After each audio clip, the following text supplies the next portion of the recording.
Hello बच्चों, मैं Ataullah sir. और आज मैं आप लोगों के लिए अपने यूट्यूब चैनल में ट्रांसफॉर्मेशन ऑफ द सेंटेंस में एक बहुत ही मेन टॉपिक है, चेंज अफर्मेटिव इनटू निगेटिव। इसमें आप ये समझें कि अफर्मेटिव सेंटेंस को निगेटिव में बदलना, ये आता है आपका ट्रांसफॉर्मेशन के अंदर। अब चलते हैं सम जनरल रूल की तरफ। कुछ सामान्य नियम क्या है इसके। This process can be reversed, यह प्रक्रिया उल्टी भी हो सकती है। मतलब कहने का ये है कि अगर अफर्मेटिव से निगेटिव बन सकता है तो निगेटिव से अफर्मेटिव भी बन सकता है, यानी रूल उल्टा हो जाएगा। Do not change the meaning of the sentence, वाक्यों की मीनिंग बदलना नहीं चाहिए। आपको इस तरीके से चेंज करना है कि जो सेंटेंस आपको ट्रांसफॉर्मेशन करने के लिए दिया गया है उसका सेंस और हम कह सकते हैं मीनिंग, या फिर हिंदी में कहें तो अर्थ बदलना नहीं चाहिए। तो चलिए बच्चों, पहला रूल स्टडी करते हैं बाय यूजिंग एंटोनिम्स, विलोम शब्द का प्रयोग करके। तो इसमें आपको याद रखना चाहिए कि विलोम शब्द का आप प्रयोग करेंगे और विलोम शब्द के प्रयोग करके ही आप इसको ट्रांसफॉर्मेशन करेंगे। तो पहला दिया है मैन इज मॉर्टल, आदमी मरणशील है, यानी इंसान मरने वाला है। इंसान जो इंसान होते हैं वो मरने वाले होते हैं। अब इसका जो निगेटिव बनाया जाएगा, मैन इज नॉट इमॉर्टल। अब इसमें देखेंगे इसका अगर अर्थ आप निकालें तो आदमी मरणशील है। अब इसमें आप सेंस लगाइए कि आपने सेंटेंस को ट्रांसफॉर्मेशन भी किया और इसका अर्थ और मीनिंग इसकी बदली नहीं।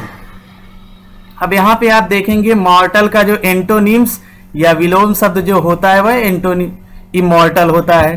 फिर दूसरा आप स्टडी करेंगे दिस नाइफ इज शार्प, यह चाकू तेज है। इसकी हिंदी आप निकालेंगे।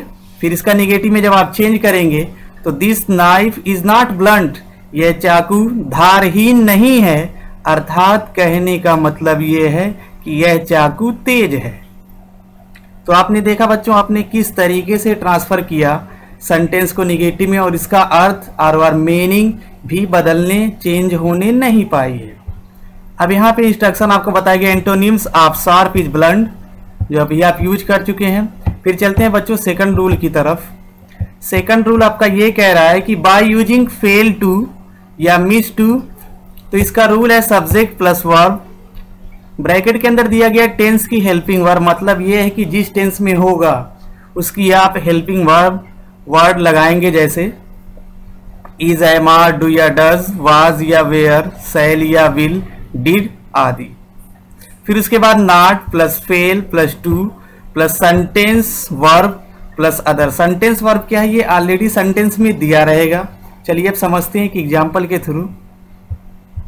ही प्लेड द मैच, और बच्चों ध्यान रखिए रूल नंबर 2 का यूज आप वहीं करेंगे जिस शब्द की एंटोनिम्स आपको, इसमें एंटोनिम्स का चांसेज होता ही नहीं। जैसे प्लेड का एंटोनिम्स नहीं हो सकता, तो आप इस कंडीशन में मिस टू या फेल टू का यूज आप करेंगे। जैसे सी का एंटोनिम्स नहीं होगा। तो पहला एग्जांपल इस पे देखते हैं, ही प्लेड द मैच, उसने मैच को खेला। अब इसमें देखेंगे प्लेड जो शब्द है वह सेंटेंस की वर्ब है, तो आप ट्रांसफर करिए he did not fail to. अब यहाँ पे डिड नॉट लग जाने से, वर्ब डिड लग जाने से ये प्ले हो जाएगा फर्स्ट फॉर्म में, तो हो जाएगा प्ले।